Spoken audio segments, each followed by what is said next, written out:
E temos vitória importante também no Uruguai, né? Sim, sim, sim. Me passaram uns vídeos aí de comemoração em ônibus e tudo. O que muda, digamos, num continente que já tem o Milei de um lado, tentativa de derrubar presidente de outro? E o que muda, melhora a situação brasileira aí, Pedro?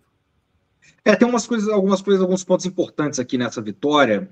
A primeira coisa que chama a atenção, a gente está falando aqui dessas tentativas de golpe aqui, você está examinando aí com tanta cuidado aqui, nós estamos examinando no GGN, e lá no Uruguai, quando você olha a transição de eleição aqui agora, a transição democrática, você vê como tudo está transcorrendo na mais perfeita normalidade democrática.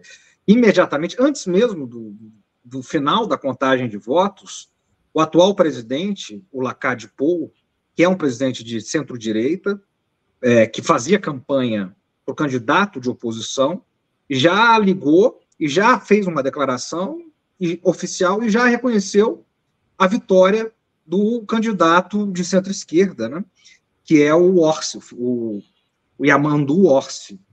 E isso já chama atenção. E o candidato derrotado fez a mesma coisa. Também já ligou, já reconheceu. Então, tudo transcorrendo na mais perfeita normalidade democrática. Outra coisa que chama atenção de saída nesse resultado, Nassif, é que foi uma disputa acirrada, como tem sido em todas as democracias ocidentais, mas não tão acirrada como nesse século XXI, as disputas que nós temos visto aí, que tem, como aqui no Brasil, né, de 49 a 51, às vezes até menos, lá alguma folga, digamos, nesse contexto que nós temos, com 4 pontos de diferença, 4 pontos percentuais. Arredondando para cima aí, daria 46%, foi 45, alguma coisa, né? Contra 50%, deu 49, alguma coisa. Portanto, 4 pontos de diferença. Isso também chama atenção, né? Essa folga chama atenção. O Yamandu Orsi, que foi eleito, ele é um professor de história, sujeito digamos, né, da academia. Ele foi governador da 2ª província do Uruguai, fez projetos sociais importantes lá, notáveis, viu, Nassif, com relação projetos agrícolas, com relação à agricultura familiar, agricultura coletiva, tem experiências sociais interessantes que ele pode trazer aí para o nacional. É um moderado, né? Um sujeito moderado, diz que vai conversar com o Milei, né? Que é uma atitude sensata para alguém que foi eleito, também é um crítico do regime do Maduro na Venezuela, né? Tem essa postura, né?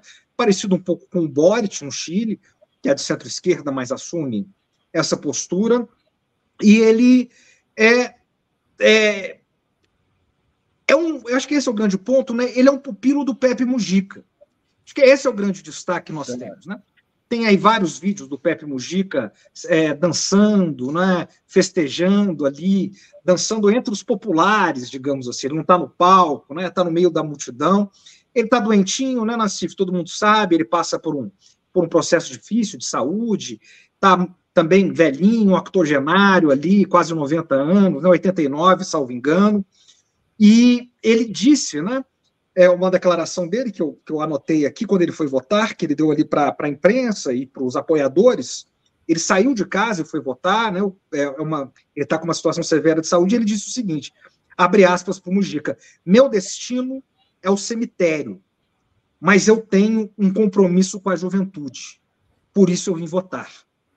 Então, é um dos grandes, né? É um dos grandes do nosso tempo, né? É o Mujica. Quer dizer, a gente tem de um lado aí, né? Digamos, a esquerda, o progressismo, né, oferece figuras como Mujica e Lula, que apresentou toda a sua liderança aí no G20, como nós discutimos semana passada. E a direita oferece figuras como Bolsonaro e o Trump. Não é uma escolha tão difícil, não é isso? É só um mundo em decadência para achar que... Como é que chama? A opção difícil, que nem diz o Estadão aí. Sobre essa análise, né? O que isso pode ajudar o Brasil, né? Vai ser muito importante, de toda essa contextualização. O Uruguai tem uma semelhança com o Brasil, né, digamos, nesses últimos 14 anos, nesse século aí, praticamente, no século XXI, que eles vinham de 14 anos de governo progressista, ou de centro-esquerda. que foi interrompido nos últimos 4 anos. Eles vêm de 5 anos, né? Lá o mandato não são 4, são 5, e não tem direito à reeleição.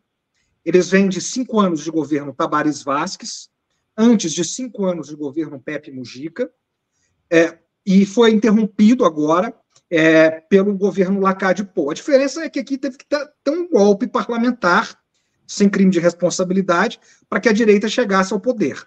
Lá não. Lá o Lacade Pou acabou vencendo e interrompeu, mas que volta agora, como aqui o presidente Lula depois retoma em 22, depois do interregno que teve da sucessão de esquerda. E vai ser importante, Nassif, o presidente Lula já parabenizou, né, obviamente, o governo eleito, e disse que vai viajar para o Uruguai. Já está agendando uma viagem para o Uruguai para poder fazer esse estreitamento. Por que vai ser importante, Nassif? Porque, como eu estou lendo aí, né, essa construção do governo Trump, estou analisando essa construção do governo Trump, o Trump destinou para o principal cargo que ele vai ter, que é secretário de Estado, é o segundo cargo mais importante dos Estados Unidos, o presidente Trump e depois o secretário de Estado. Vai ser o primeiro latino na história que vai ocupar esse cargo. Mas isso não é uma boa notícia. Muito pelo contrário.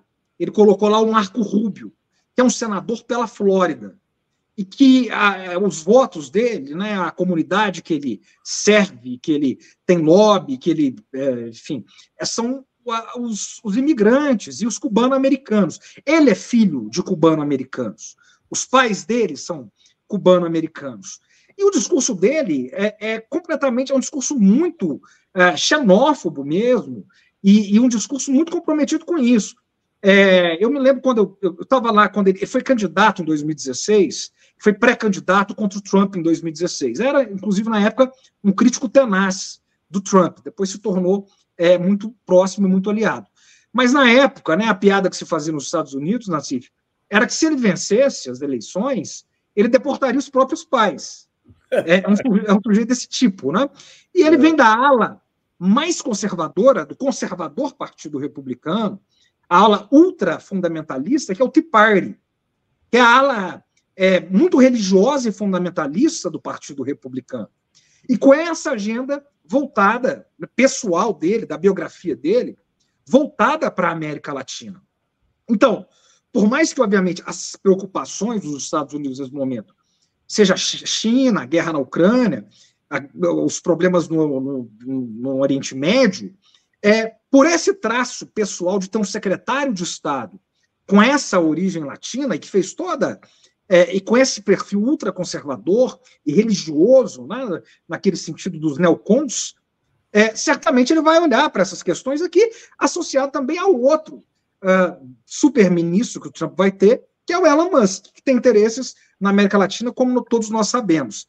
Então, vai ser muito importante o apoio agora desse novo presidente do Uruguai, que acabou de ser eleito, o Orsi, de todos os apoios possíveis nesse contexto, para tentar fazer alianças e tentar fazer um eixo, né, progressista na América Latina, para se defender do que pode vir aí nos próximos anos, a partir do dia 20 de janeiro.